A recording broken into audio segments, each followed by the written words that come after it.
autonomy, I can tell you there are millions of men across time who've been circumcised. This is not a quote-unquote damaging procedure in the same way that, taking a boy and shooting him full of estrogen so you can later cut off his and is. That's an absurd comparison on every level. Ben Shapiro, the ultimate enemy of the woke culture, has constantly been on the radar for a lot of reasons.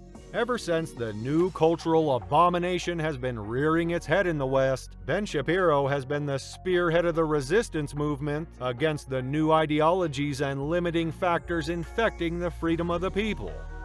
You've built so much of your platform and the Daily Wire's platform on arguing that woke liberal agenda is threatening free speech, yet your own party's platform relies on white evangelical Christians who like to ban children's books such as Harry Potter. How do you reconcile censorship within your own party and your own claims that you support free speech so fully, or are you just arguing against ideas that you disagree with? What you are referring to, typically speaking. Can anyone else see the irony in that question? A woke follower daring to ask Shapiro about the restrictions his party has put on freedom of speech? No wonder woke followers are categorized as idiots. They ignore everything they do to suppress others' voices and promote their own ideology in society. Is what we allow children to see. Free speech rules do not apply across the board with regard to children.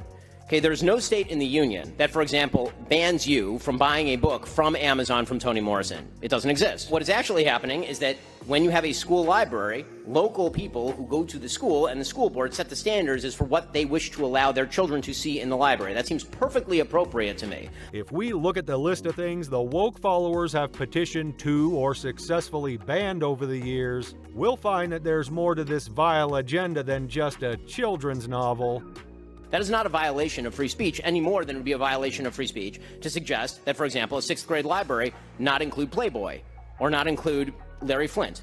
Okay, whatever. What about Harry Potter? What about Harry Potter? Meaning that if you want to evangelicals ban Harry Potter. If you want to send your kid to a school that allows Harry Potter in the library, by all means do so. My kid's school does include Harry Potter in the library. It's a free country. That is not the same thing as banning Harry Potter. What do you think is more evil and ludicrous? Parents deciding what their children should be taught at their school for their upbringing to be morally correct? Or restricting everyone from living their lives according to their free will by banning the things normalized in society? I'm not looking to argue with you. I just want to know about the ideology as to why you think that a woman shouldn't have the right to her own bodily autonomy in regards to abortion. A woman should have the right to her own bodily autonomy, but not to kill another human. But as far as the idea that I'm sitting awake at night thinking, how do I control women's bodies? No, not really, not at all, actually. The thing that I do care about is the preservation of human life. I don't have an argument that pro-choicers are ignoring a premise. That's fine. You're allowed to ignore a premise or think a premise that I'm giving is wrong. If woke women are indeed trying to gain the freedom of having to decide whether or not they want to bring another life into the world, why do they get to decide once the matter goes to the point of losing a life? Why don't they just refrain themselves from the things that lead to such circumstances? It turns out that the vast majority of women for literally all of human existence have engaged in childbearing and rearing, and it has not, in fact, ruined their lives. In fact, married women with children are, by poll data, the happiest women in America. All right, thank you for the straw man fallacy. Thank you. I missed what she actually said. What was it? Straw man? Straw man fallacy, I think. You can't just shout straw man and run away. Do you want to come back and explain why it was a straw man or no? Okay, you're just going to run away. Because that's what they always do. Run away when the fight gets real.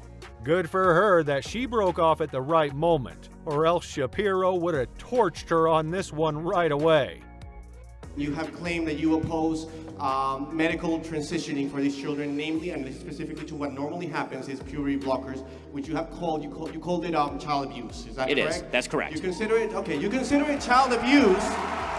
You consider it child abuse because you believe that a child is not capable of consenting to what you consider are irreversible procedures. Is that correct? A damaging, irreversible procedure. Damaging, okay. Ben, are your children circumcised? Did you circumcise your children? More often than usual, these far-left nutjobs decide to go against the religious and generational values set by the society that the present woke culture doesn't want to dwell near. Well, it looks like Ben Shapiro has a straightforward response to shut down people like this. Why is violating the bodily autonomy of an infant acceptable to you. And I can say, I'm a disorder, and I can tell you, there's sensitivity right there, Ben, that is removed when you do a circumcision. Why is that okay to Well, you? I mean, I don't mean to get personal, but I'm sure it doesn't seem like you could possibly have a basis for comparison. You can't be both circumcised and uncircumcised. You're going to have to choose. As far as the efficacy of a once it's circumcised, if you wish to get into the biology, I'm perfectly happy to just point at my 4 children. I've been fruitful and I've multiplied. It's all working out just great.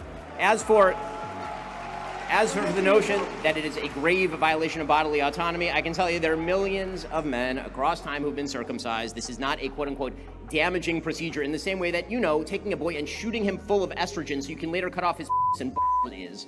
That's an absurd comparison on every level. In defending the traditional American culture and uncovering the faulty woke preachings, Ben Shapiro does more than just condemn the wrongful influencers. He annihilates them in his debates, a thing for which he's been known to be feared and hated among the woke camp.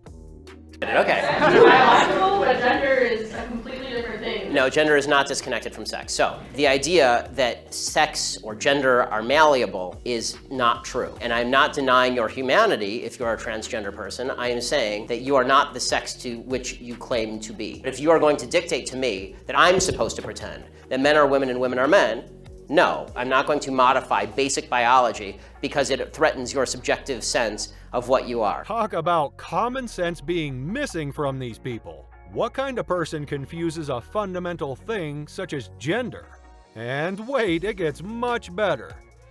Okay, but you're still saying these kids should not be accepted because they don't really fit in either place? I'm saying that the Boy Scouts have a standard. You must be a biological boy to be a Boy Scout. You have to be a boy to be a Boy Scout. Where's that written though? In the name Boy Scouts.